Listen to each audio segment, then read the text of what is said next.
ഇത് ചിലർക്ക് മാത്രമുള്ള വീഡിയോ ആണ്, ചിന്തിക്കുന്നവർക്ക് മാത്രമുള്ള വീഡിയോ ആണ്. പിന്നെ മനുഷ്യന്മാരെ എല്ലാവരും ചിന്തിക്കുന്നതാണ് പറയാ. സോ അത് എല്ലാവർക്കുള്ള വീഡിയോ ആണ്. ഹായ് ഗായ്സ്, ഇന്ന് നമ്മളോട് സംസാരിക്കാൻ പോകുന്നത് ചിലർക്ക് വേണ്ടിയിട്ടാണ്. ലൈഫ് സ്റ്റക്കായി നിൽക്കുന്നവർക്ക് വേണ്ടിയിട്ടാണ്. ലൈഫ് സ്റ്റക്ക് നിങ്ങളോട് ഉദ്ദേശിച്ചത് എന്താണെന്ന് വെച്ച് കഴിഞ്ഞാൽ, നമുക്ക് എല്ലാവർക്കും ഓരോ ഡ്രീംസ് ഉണ്ട്, എല്ലാവർക്കും അത് അച്ചീവ് ചെയ്യണമെന്ന് ആഗ്രഹമുണ്ട്. പക്ഷെ നമ്മളാരും ഒന്നും അതിനെക്കുറിച്ച് ചെയ്യാറില്ല, ചിന്തിക്കാറുണ്ടാവും, പക്ഷെ ഒന്നും ചെയ്യാറില്ല. ശരിയല്ലേ? എന്തുകൊണ്ടാണ് നമ്മളെ കൊണ്ടൊന്നും ചെയ്യാൻ പറ്റാത്തതെന്ന് അറിയോ?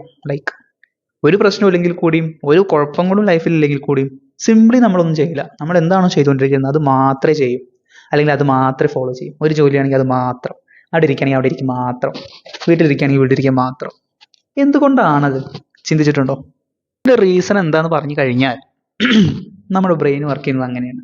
നമ്മൾ റൂട്ടീൻ ഫോളോ ചെയ്യുന്നുണ്ടെന്നുണ്ടെങ്കിൽ നമ്മുടെ ബ്രെയിൻ ഓട്ടോമാറ്റിക്കലി അതിൽ കംഫർട്ടഡ് ആണ് എന്നുണ്ടെങ്കിൽ ബ്രെയിൻ അത് മാറ്റേണ്ട ഒരു ആവശ്യമില്ല. കാരണം എന്താ? ഇതാണ് സുഖം, ഇത് മാത്രം ചെയ്താൽ മതി, വെറുതെ എന്തിനാ എക്സ്ട്രാ പണിയെടുക്കണം, ഇത് നമ്മളെ ബ്രെയിൻ ചിന്തിച്ചു പോകും.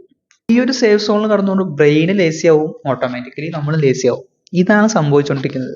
അപ്പൊ എങ്ങനെ നമുക്ക് ഈ റൂട്ടീൻ ബ്രേക്ക് ചെയ്യാം? ഇനി അതിനെക്കുറിച്ച് പറയാം. ഒറ്റ കാര്യമുള്ളൂ, സ്റ്റെപ്പ് ബൈ സ്റ്റെപ്പ്. ഇത് ഫോളോ ചെയ്താൽ മതി. ഈ സ്റ്റെപ്പ് ബൈ സ്റ്റെപ്പ് എന്ന് പറയുന്നത് എന്താ? അതാദ്യം പറയാം.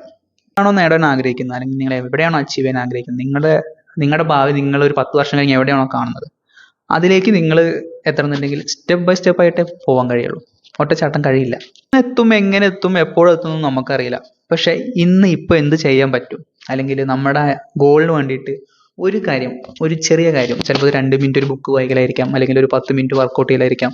അത് ഇന്ന് ചെയ്യാൻ പറ്റും, എപ്പോൾ ചെയ്യാൻ പറ്റും, ആ ഒരൊറ്റ സ്റ്റെപ്പിൽ മാത്രം കോൺസെൻട്രേറ്റ് ചെയ്യുക, അത് ഫോളോ ചെയ്യുക. അതാണ് സ്റ്റെപ്പ് ബൈ സ്റ്റെപ്പ്. നമ്മൾ കൺസിസ്റ്റന്റ് ആയിട്ട് ഫോളോ ചെയ്തുകൊണ്ടിരിക്കുമ്പോൾ, ഇത് നമ്മൾ ഡിസിപ്ലിൻഡ് ആയിട്ട് ഫോളോ ചെയ്തുകൊണ്ടിരിക്കുമ്പോൾ ഓട്ടോമാറ്റിക് ആയിട്ട് നമ്മുടെ ബ്രെയിന് ഈ റൂട്ടീൻ ഞങ്ങൾ സെലക്ട് ചെയ്യും. കാരണം ഇത് മോർ ഇൻട്രസ്റ്റിംഗ് ആയിട്ട്, സേഫ് ആയിട്ട് തോന്നിക്കൊണ്ടിരിക്കും. കാരണം നമ്മളത് ഫോളോ ചെയ്യണ്ടല്ലോ. അങ്ങനെ ഓട്ടോമാറ്റിക് ആയിട്ട് നമ്മൾ ആ സേഫ് സോണിൽ നിന്ന്, അല്ലെങ്കിൽ ആ ഒരു സ്റ്റക്കായ സോണിൽ നിന്ന് ബ്രേക്ക് ചെയ്ത് പുറത്തു വരും. Hard work is not the concept. Hard work എന്നുള്ളൊരു കൺസെപ്റ്റേ ഇല്ല. ഒറ്റ കൺസെപ്റ്റേ ഉള്ളൂ, ലിവ് യുവർ ലൈഫ്.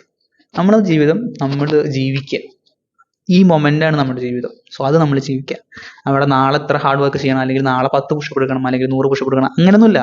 നിങ്ങൾക്ക് എന്താണ് അച്ചീവ് ചെയ്യേണ്ടത്, അച്ചീവ് ചെയ്യാനുള്ള സാധനത്തിലേക്ക് ഇന്ന് എന്ത് ചെയ്യാം, ആ ഒരു 10 മിനിറ്റ് എന്ത് ചെയ്യാം, അത്ര മതി. ബാക്കി നാളെ. അത്രേ ഉള്ളൂ. ഹെൽപ്ഫുൾ ആവുമെന്ന് വിചാരിക്കുന്നു. ബൈ.